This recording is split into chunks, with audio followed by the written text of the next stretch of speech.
Bonjour Monsieur le maire, nous avons préparé des questions pour mieux comprendre votre travail. Concernant votre rôle, pourquoi avez-vous voulu devenir maire?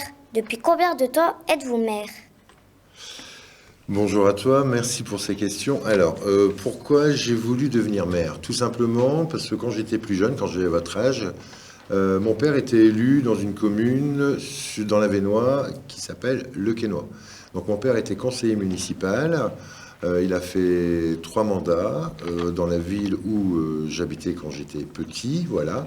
Et mon papa, avec mes frères et sœurs, nous prenait avec lui pour dire d'aller voilà, faire les campagnes électorales. Donc je pense que quelque part, c'est ce que mon père m'a transmis. Donc c'est peut-être aussi pour ça, j'avais cette vocation en moi pour devenir, on va dire, élu. Alors, je suis devenu maire parce qu'en fin de compte, au départ, je suis comme tout le monde, je suis comme mes collègues. On est tous élus et après, c'est le conseil municipal. Une fois que les élections ont eu lieu, on se réunit et je me propose pour devenir maire de la commune. Et après, c'est mes collègues élus qui choisissent s'ils veulent bien que je sois maire ou pas maire. Voilà. Ensuite, depuis quand? Je suis maire depuis l'élection avait eu lieu en 2020, le 30 mai 2020, le jour de la fête des maires, je m'en souviens comme si c'était hier. Et j'ai été élu maire de la commune le 6 juin 2021, c'est-à-dire une semaine après, puisque la loi oblige que le conseil municipal, après une élection municipale, soit installé dans les 7 jours qui suivent l'élection municipale. Voilà, donc je suis maire depuis le 6 juin 2021.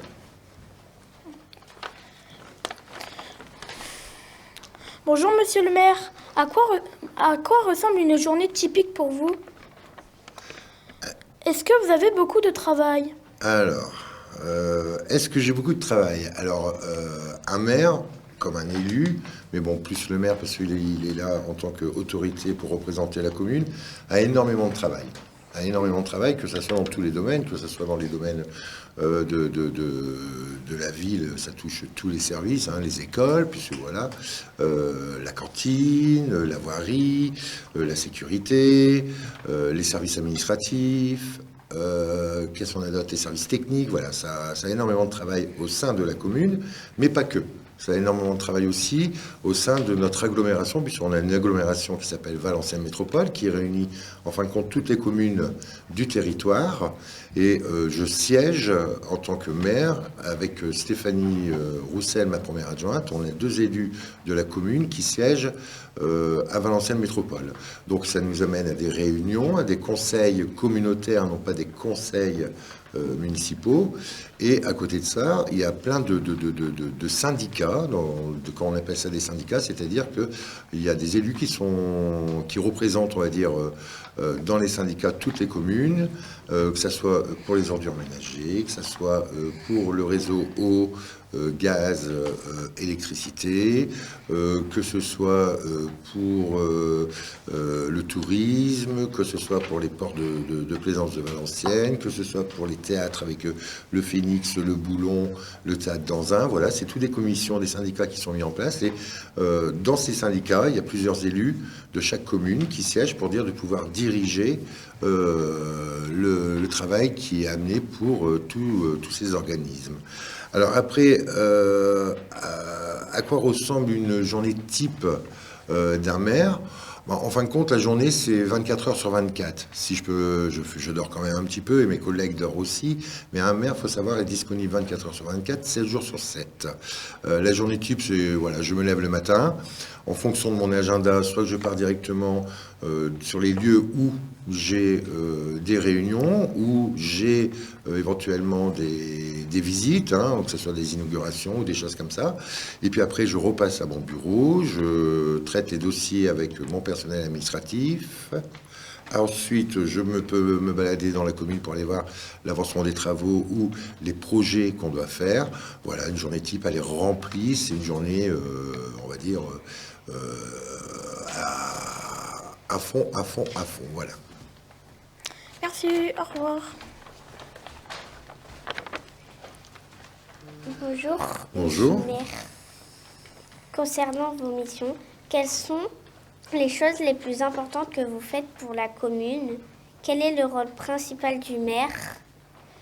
Comment choisissez-vous les projets et les travaux à réaliser? 3 questions. Alors, quel est le rôle principal du maire? Le rôle principal du maire, c'est avant toute chose de gérer la commune. Donc de gérer la commune, comme je le disais tout à l'heure, dans son ensemble. C'est-à-dire que nous avons des dotations, nous avons un budget. On doit gérer le budget pour dire, voilà, c'est comme à la maison, hein, papa, maman travaillent, ils ont leur salaire qui arrive, ils doivent vivre. Ils doivent gérer leur budget pour le mois. Nous, on a un budget comme ça qui arrive en début d'année et on doit gérer pour toute l'année, donc avec des priorités. Les priorités, c'est quoi? Le maire a l'obligation de subvenir aux besoins des écoles. Ça, c'est le premier point. Aux écoles et aux services publics. Service public, c'est ce qu'on appelle tout ce qui est administration. Donc ça, c'est de ce qui est obligatoire. Tout ce qui est sur le côté, ce n'est pas obligatoire, c'est à la volonté de monsieur le maire et du conseil municipal. Ensuite, comment choisir les projets, les travaux à réaliser? En général, les travaux qui sont choisis et réalisés sont faits en fonction de l'état général de la commune. Voilà. On va regarder un petit peu où il y a des choses urgentes à faire. Est-ce qu'il faut aussi développer, on va dire, un quartier plus qu'un autre parce qu'il est vétuste, parce que voilà, il y a des choses à faire. Et en fonction aussi des appels à projets, parce que voilà, il y a la mairie, il y a Valenciennes Métropole, on a aussi le département avec, aujourd'hui c'est Béatrice Descamps, l'ancienne directrice de l'école Bellevue, qui est justement conseillère départementale. Donc on a aussi nos partenaires avec le département, on a aussi nos partenaires avec la région et on a aussi nos partenaires avec l'État. Donc en fonction des appels à projets qui viennent de la région ou de l'État, c'est comme ça qu'on établit plus ou moins, on va dire, les choix qu'on doit faire pour réaliser les travaux ou les projets de la commune. Comme ça, on va chercher un maximum de subventions parce que quand il y a des appels à projets, automatiquement, il y a des enveloppes budgétaires qui sont mises à disposition des communes et c'est à ce moment-là qu'on monte le dossier, on envoie le dossier et si un dossier coûte X somme, on peut récupérer jusqu'à entre 50 et 80% du montant. Comme ça, il reste un reste à charge de 20% à la commune. Je pense que j'ai répondu. Les choses les plus importantes que vous faites pour la commune, c'est ça, c'est la gestion. C'est la gestion qu'on fait au quotidien, tous les jours. Et puis après, voilà, quand on est maire, on prend des décisions, soit qu'elles plaisent à tout le monde, soit qu'elles ne plaisent pas à tout le monde, mais on ne peut pas plaire à tout le monde et les décisions ne peuvent pas plaire à tout le monde. Mais c'est mon rôle de trancher avec mon conseil municipal et c'est monsieur le maire qui a en général le dernier mot, et c'est moi qui choisis telle chose ou telle chose ou telle chose, mais toujours dans l'intérêt général et dans l'intérêt des Crépinois. Voilà. Bonjour Monsieur le maire, est-ce que vous vous occupez des écoles? En quoi cela consiste-t-il? D'accord, alors oui, en fin de compte, c'est ce que je disais tout à l'heure à ta collègue, c'est une obligation de la mairie de s'occuper des écoles. Donc, en quoi ça consiste? Ça consiste à vous accueillir dans des bâtiments corrects, qu'il n'y a pas de problème. Ça consiste à faire les travaux. Ça consiste à vous donner, avec les budgets qu'on a, à vous attribuer aux maîtresses, mais au nombre d'enfants qu'on a, un budget. Ce budget va permettre à l'école d'acheter les crayons, d'acheter les cahiers, des livres, voilà, tout le matériel que vous utilisez à longueur d'année. Ça, c'est une obligation que monsieur le maire a en fonction des budgets, en fonction des moyens de la commune. Ensuite, on est dans l'obligation, c'est nous qui avons à charge le chauffage, l'eau, l'entretien. En fin de compte, tout ce que vous avez dans l'école est payé par la commune. D'accord? Est payé par la commune. Il n'y a qu'une seule chose qui n'est pas payée par la commune, qui est payée par l'éducation nationale, c'est vos instituteurs et vos institutrices. Mais sinon, tout ce que vous voyez dans l'école est payé par la commune.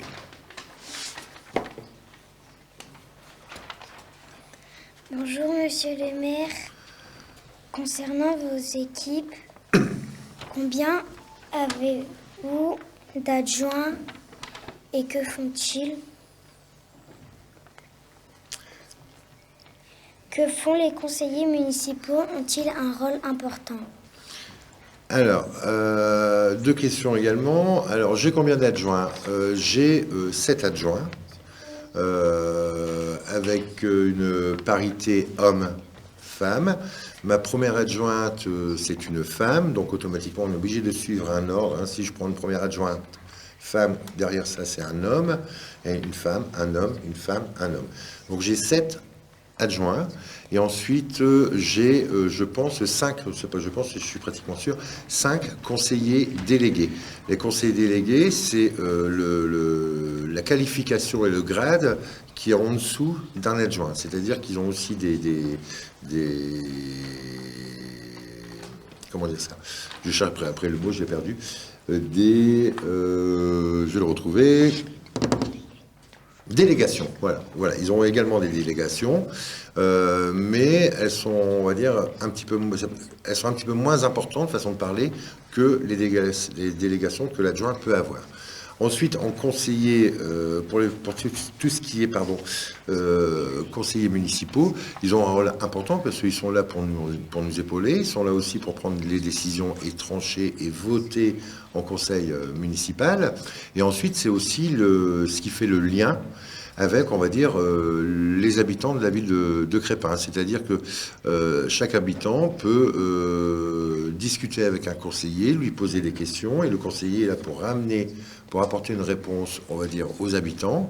Et ensuite, si le conseiller n'a pas la réponse, automatiquement, il vient vers l'adjoint qui est en charge de la délégation et de la question qui est posée, ou si l'adjoint ne peut pas répondre, ça dépend de monsieur le maire, donc il vient me voir, il me pose la question, je lui réponds et il retourne la question, on va dire, aux habitants. Voilà. Mais chacun, que ce soit monsieur le maire, que ce soit les adjoints, que ce soit les conseillers délégués, les conseillers municipaux, chacun a un rôle très important dans la commune.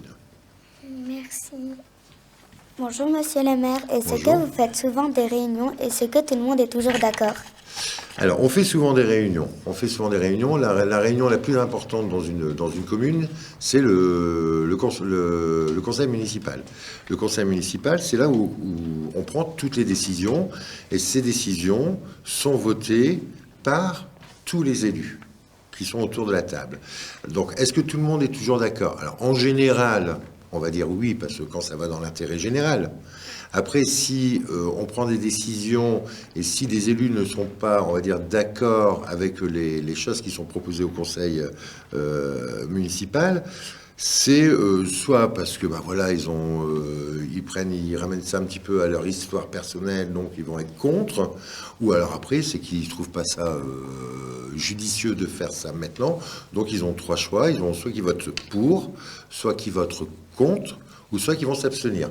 S'abstenir, ça veut dire que ils sont pas contre, ils sont pas pour, mais ils vont pas se positionner sur la question. Donc ça, c'est vraiment la réunion la plus importante pour la gestion de la commune. Ensuite, il y a énormément de travail qui est fait avec les adjoints. Les adjoints, en fin de compte, font souvent des réunions, des commissions, et c'est là, entre eux, les adjoints avec les élus, parce qu'il y a 10 élus par commission, et c'est à eux à travailler les projets de la commune. Une fois qu'ils ont travaillé les projets de la commune en commission, l'adjoint vient me voir, me fait un compte-rendu de la commission. Voilà, la commission a décidé de mettre ça en place, de faire ceci, de faire cela, et me propose aussi forcément le budget, combien ça va coûter, etc. Et après, je valide ou je ne valide pas, ou je demande de revoir le travail, de changer quelque chose, une ou deux choses, et puis après ça revient, et puis après voilà, ça passe en conseil municipal, ou après, si ça passe pas en conseil municipal, automatiquement je donne un accord verbal, et puis après voilà, les affaires se font naturellement comme ça. Merci. Bonjour monsieur le maire. Bonjour. Quels sont les problèmes les plus fréquents dans la commune? Est-ce que c'est difficile d'être maire? Pourquoi? Alors, est-ce que c'est difficile d'être maire, c'est ça? Et quels sont les problèmes les plus courants dans la commune? C'est bien ça, c'était la question. Alors, est-ce que c'est difficile d'être maire? J'aurais tendance à te dire non. C'est pas difficile à partir du moment où tu fais ta fonction, tu es maire, déjà parce que tu l'as choisi, tu as voulu te présenter, donc c'est un choix personnel. Donc à partir du moment où tu fais un choix personnel de vouloir te présenter à une élection municipale, ensuite tu es élu maire de la commune, je vais te dire, c'est quelque chose, alors pas difficile, fatigant, oui. Difficile, ouais, il y a des moments où oui c'est difficile parce qu'il y a des décisions qui doivent être prises qui ne font pas l'unanimité, c'est-à-dire que ça va pas plaire à tout le monde et forcément monsieur le maire passe pour le méchant, ou s'il y a des choses qui vont pas, ça va être la faute de monsieur le maire, mais c'est jamais la faute de quelqu'un d'autre, c'est toujours la faute de monsieur le maire, alors que monsieur le maire n'a pas toutes les réponses et ne peut pas apporter toutes les réponses. Donc difficile non, à partir du moment où tu fais cette fonction avec envie, avec un petit peu comme tout, hein, avec envie, avec amour, et puis à partir du moment où tu aimes ce que tu fais, c'est beaucoup plus facile de faire ce qu'on a envie de faire à partir du moment où on aime ce qu'on fait. Donc pour moi personnellement, j'aurais tendance à dire que non, c'est pas difficile, mais c'est fatigant. Merci. Voilà. Au revoir. Bonjour, monsieur le maire. Bonjour. Que faites-vous quand des habitants ne sont pas contents? Alors, quelle belle question. Qu'est-ce que je fais quand les habitants ne sont pas contents? On essaye de leur apporter des réponses. Il faut savoir que quand un habitant n'est pas content, on lui apporte la réponse. Mais en général, s'il n'est pas content, c'est parce qu'on a pris une décision qui ne va pas dans son intérêt ou dans son sens. Parce qu'il faut savoir, aujourd'hui, malheureusement, on est dans une, et vous allez l'apprendre quand vous allez grandir, et on voit l'évolution, on est dans une société de plus en plus individuelle. Quand je dis individuelle, c'est que chacun, aujourd'hui, pense à soi. On ne pense plus dans un intérêt collectif. Donc c'est ça le problème. Donc aujourd'hui, oui, beaucoup de Crépinois, comme beaucoup on va dire, de personnes peuvent être mécontents des décisions que monsieur le maire et que le conseil municipal peuvent prendre, mais on les prend toujours dans l'intérêt général. Et quand ils ne sont pas contents, soit que je les reçois, la porte de mon bureau est toujours ouverte, tout le monde peut venir me voir, ils peuvent prendre rendez-vous, et s'ils ne sont pas contents, je leur explique pourquoi on ne peut pas faire telle chose ou telle chose. Mais il faut savoir qu'il y a des moments où monsieur le maire dit non. Mais quand je dis non, c'est pas non par plaisir, c'est non parce que la réglementation, parce que la loi, ou parce que je n'ai pas les pouvoirs de. Voilà. Donc c'est souvent comme ça que je dis non. Et en général, quand les gens sont mécontents, c'est pourquoi? C'est parce qu'on prend des décisions d'intérêt général et qui va générer, on va dire, un changement d'habitude, un changement de routine. Vous voyez, c'est comme vous, je sais pas si voilà, vous allez à l'école le lundi, le mardi, le jeudi, le vendredi. Vous êtes habitué à aller à l'école le lundi, mardi, jeudi, vendredi. Demain, le ministre de l'Éducation nationale viendrait apprendre un décret en disant, voilà, maintenant vous n'irez plus à l'école le lundi, mardi, mercredi, jeudi, mais vous allez faire lundi, mardi, mercredi, jeudi, vendredi et samedi matin, et vous avez voilà, tu vois ta tête, tu me regardes comme ça, et vous avez vos après-midi de libre. Voilà, c'est un décret, c'est comme ça plaira à personne, parce qu'il faut changer ses habitudes, ça plaira sûrement pas à vos instituteurs et à vos institutrices, voilà, mais voilà, c'est des décisions qui peuvent être prises, c'est des choses qui peuvent être comme ça, mais après, voilà, c'est dans l'intérêt général. Donc après, on peut comprendre que certains et certaines crépinoises et crépinois ne soient pas d'accord avec les décisions que je prends, mais je prends toujours les décisions dans un intérêt général. Merci. Bonjour, monsieur le maire. Bonjour. Concernant la vie dans la commune, que faisiez-vous? Que faites-vous pour les enfants? Alors, qu'est-ce qu'on fait pour... Quel événement et quelle fête organisez-vous? Alors, concernant les enfants et ce qu'on appelle aussi la petite enfance, hein, voilà, c'est vraiment ça. La délégation, elle est comme ça. On appelle délégation petite enfance et jeunesse. Qu'est-ce qu'on a fait et qu'est-ce qu'on fait? On fait beaucoup de choses, je trouve. Je trouve qu'on fait beaucoup de choses. Et je pense que vous, ici, vous avez pu vous rendre compte des choses qui sont mises à votre disposition. Et j'espère sincèrement que vous en profitez au maximum, hein, et que vos parents vous font profiter des choses qui sont mises en place dans la commune. Dès mon arrivée en 2021, on a mis en place déjà l'accueil l'accueil pour vos petits frères, vos petites sœurs, vos camarades, en accueil de loisirs de 3 à 6 ans. Il faut savoir qu'avant, il n'y avait pas. Vous voyez, ça c'est déjà le premier point. Ensuite, on a renforcé un petit peu ce qui est, on va dire, la culture au niveau de la commune de Crespin, avec un travail qui a été remarquable entre Stéphanie Manino et les écoles et le monde associatif, où là tout le monde a pu en profiter, que ce soit du plus grand au plus petit.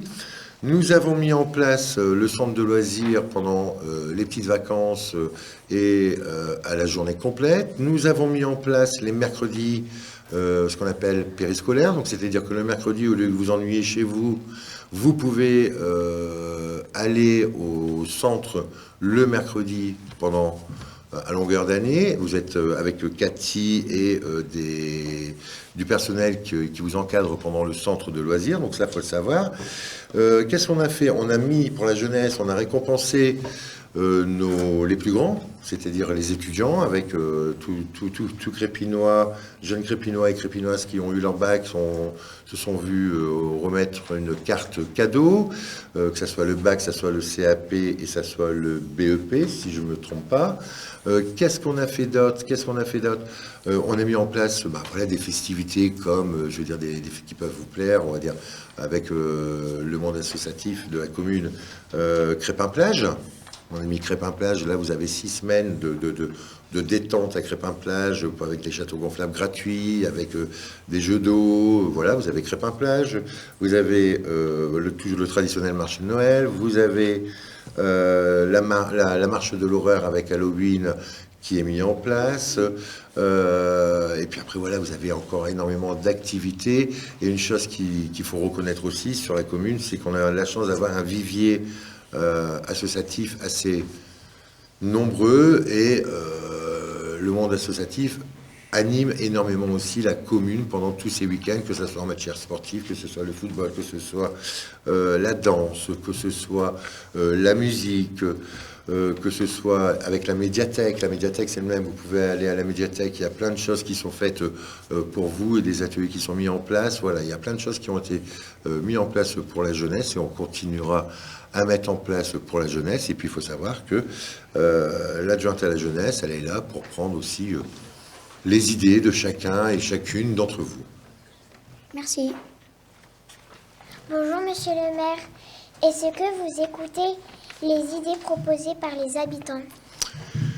Alors oui, on écoute les idées proposées par les habitants, alors soit les habitants nous envoient des mails en nous signalant des choses, ou soit éventuellement dans des cérémonies, on va dire, qu'on a à longueur d'année, mes adjoints et moi-même, soit on est interpellés par la population en nous disant voilà, j'ai tel problème. Donc on les écoute. Ensuite, je les reçois en rendez-vous. Voilà, il n'y a pas de problème. Donc ils viennent dans mon bureau, on discute pour essayer d'écouter, de résoudre leurs problèmes et d'écouter les propositions des habitants.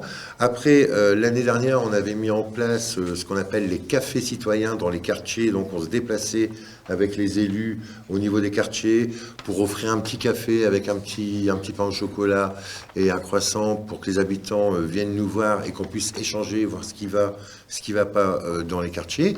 Donc oui, on est vraiment à l'écoute des habitants. Alors par moment, ce qu'il faut que chacun et chacune comprennent, c'est qu'aujourd'hui, il nous faut plus de temps, il nous faut du temps pour mettre les choses en place. On croit toujours qu'il y a qu'à FOCA, mais c'est pas il y a qu'à FOCA, parce qu'il y a une réglementation, il y a des choses à faire. Donc ça prend du temps de mettre les choses en place, mais sinon, je suis toujours ouvert, et je pense que je suis, avec mon équipe, nous sommes une équipe vraiment à l'écoute de chacun et chacune des habitants de Crespin, sans aucun jugement et sans aucun préjugé.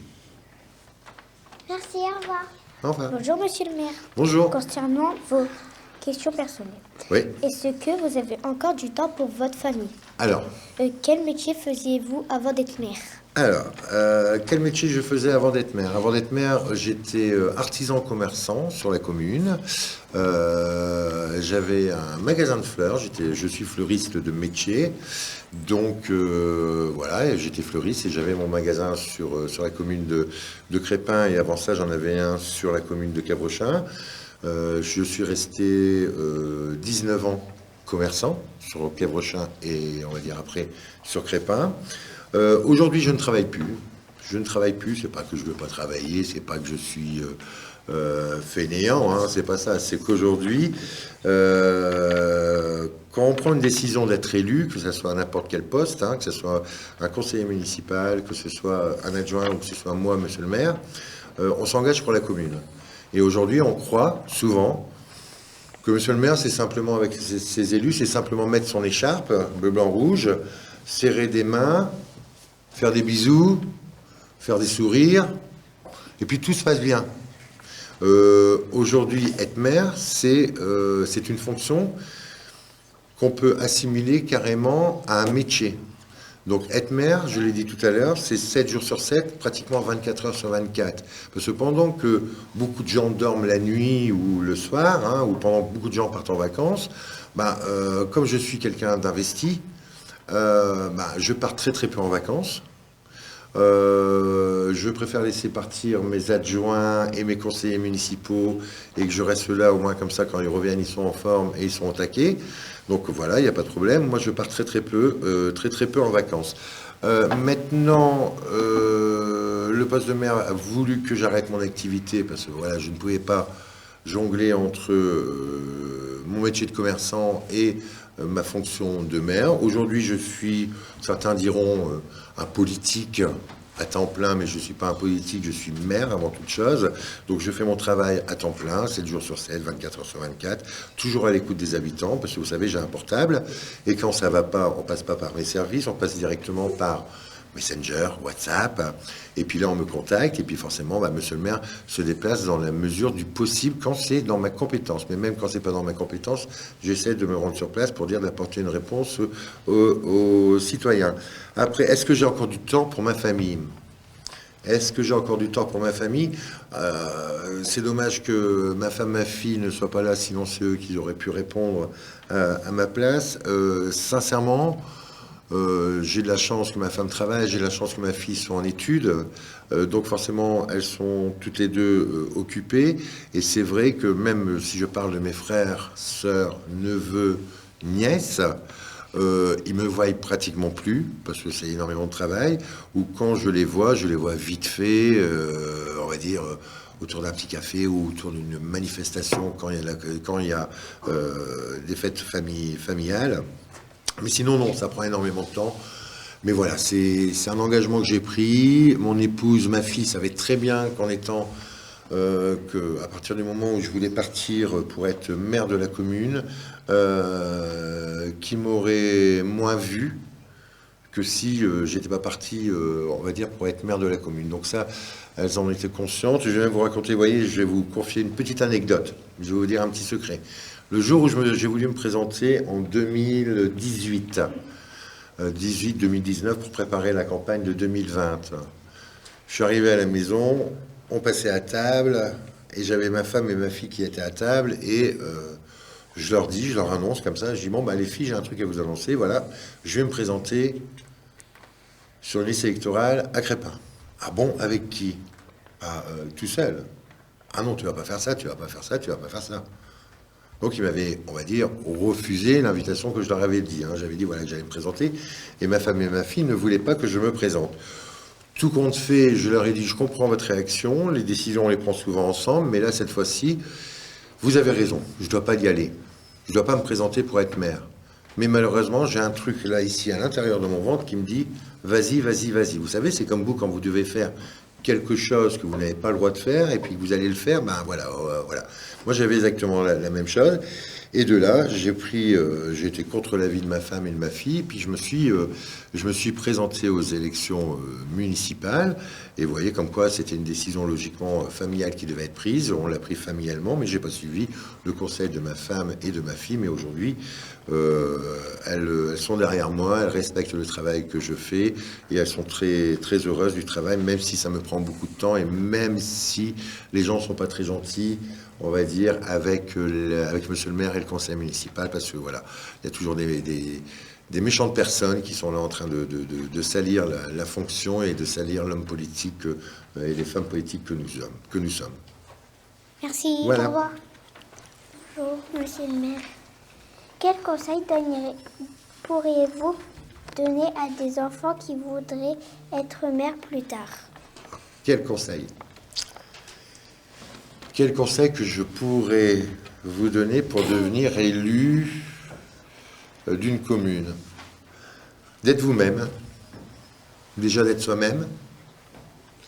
Ensuite, d'aimer les gens, d'être humain, être humain à 100%, ne pas être dans le jugement, porter de l'intérêt général. Et quand on veut être élu, ou quand on veut être élu, c'est aussi une forme de bénévolat, on va dire. C'est comme une association. Quand on veut s'engager dans quelque chose, on y va vraiment dans l'intérêt général et jamais, jamais, je dis bien au grand jamais, dans un intérêt personnel.